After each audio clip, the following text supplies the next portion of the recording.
Welcome to the Life After Life podcast, where we explore our soul's physical and non-physical journey. I'm Majana.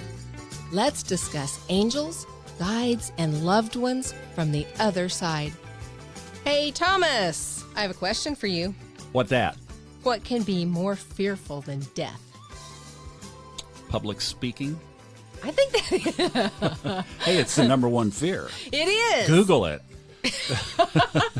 It is. More people are afraid of getting up in front of a crowd than they are of going 6 feet under. That's wild, right? But then we both love public speaking, so that's okay. Then I've got another one. Okay. How about a letter from the Internal Revenue Service? Ooh. Yeah, that one I could go for. Yeah. Ooh, I think my heart skipped a beat there. Yikes. Yikes. You know, I ran across that question and I thought, wow, yeah, let's look at that. Because if you are really afraid of death, well, then I hope that's why you're listening to these podcasts and hopefully really exploring this topic. What part of that is frightening to you? And what is your perception of what happens after death? I think that's the main ingredient, don't you? The unknown.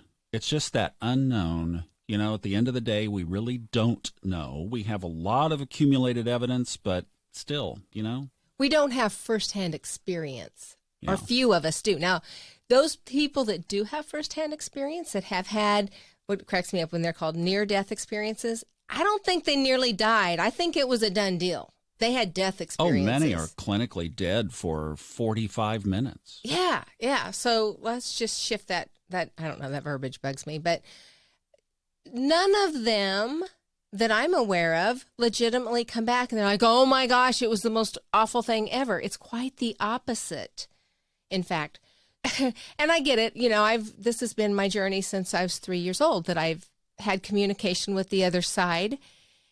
And I'm so comfortable. A year ago, I had spine surgery, and my oldest daughter was talking to me, and she came in very, very distraught a couple days before the surgery, near tears. And she said, Mom, I'm really, really scared that you are so okay with death that given the option, you won't come back.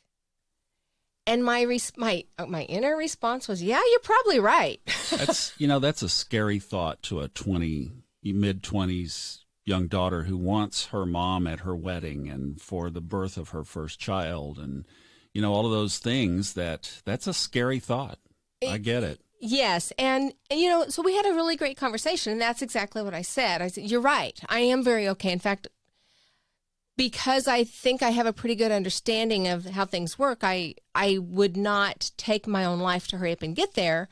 However, I certainly don't dread that day. And my purpose here, my main purpose here, is for my family, for my kids. And, they're still my kids, and they're not, even though they're legal adults. I was 33 when I lost my mom, and that was way too young. Yeah. So we had to have a conversation around that. But I got to admit, there are days that I'm looking at life and the state of affairs in this country, in this world, and I'm like, wow, really? And then today I saw this headline that talked about, and we don't read or watch the news, we just kind of read our own stuff, the positive stuff. So I don't know what the projection is, but it was something about there's supposed to be a doomsday within 3 years. And truly, no kidding, my response, I know, again, yeah. And we missed the last flight, so I hope this one takes off. Missed all of them. Yeah, when I saw that, my thought was, really? Is this one seriously going to happen? Is that a promise? Because there's a part of me that, yeah, I'm done. I'm ready to go. But the lessons, what stays there for me is I know very clearly that there are still some lessons that I want to nail in this life. Exactly. And that's exactly what keeps us here. And that's my motivation, to be the best person that I can be and be in the moment and learn, constantly learn. And make those mistakes. And yet, like you say, for me as well, the fear of that transition, especially having learned everything that we know now, is it's just not there. Right. And so what is more fearful than death? it's all, I think when we look at religion, organized religion, there is a lot of fear based there. There's a lot of fear in the teachings because fear gives you control over somebody. Yeah, control based. Yeah, so whatever your spiritual or your religious background is, when you look at that and look at the fear-based teachings in there, does that really resonate with you, with who you truly are, not who they've threatened you are?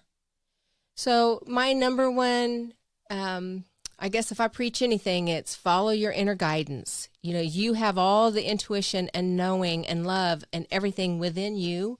So trust yourself and look at why are you afraid of death if you are? Why? What part of that? And then just go on a research binge, everything that you can find, hear, read, look at, and accept that which resonates with you and that doesn't, release it. I think that is great advice because if you just go back to the simple principle that we have the truth, we have our own truth within us. That's one of the things that I think gets missed in all these other interpretations. We came in with what we needed. Mm-hmm. It's a journey to go find it. Yeah. And that's the discovery, right? But it's in there. You just have to go uncork it. And that's what she just said. So there you go. That's our words of wisdom. Do some self-exploration and let us know your thoughts and your feelings. We love hearing from you. We have a Facebook group, Life After Life Radio, and a website by the same name, lifeafterliferadio.com. You can get a hold of us there. We would love to hear from you. That little website's kind of happening now. It's got some special stuff on it, including a free download for you. A couple of downloads, yeah, free. So thank you so much for listening, and namaste.